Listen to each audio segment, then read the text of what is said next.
Çatı üzerinde kurup lütfen moral boşaltın. Morali boşaltın, derhal boşaltın. Yapın.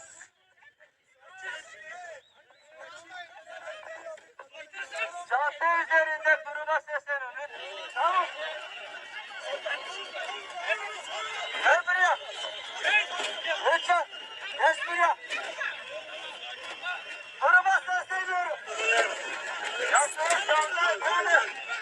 Derhal boşaltın burayı.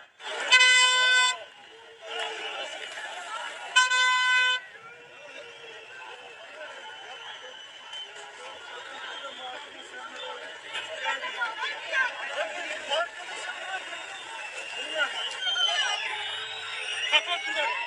Sezgin. Boşalt. Boşalt. Kapat, aç şunu, aç.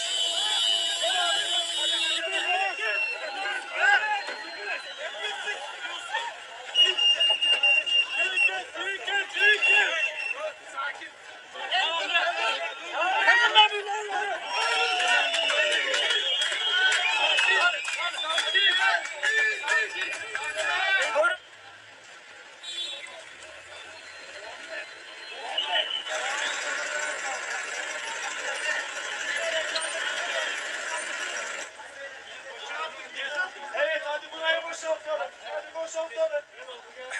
Alanı boşaltalım.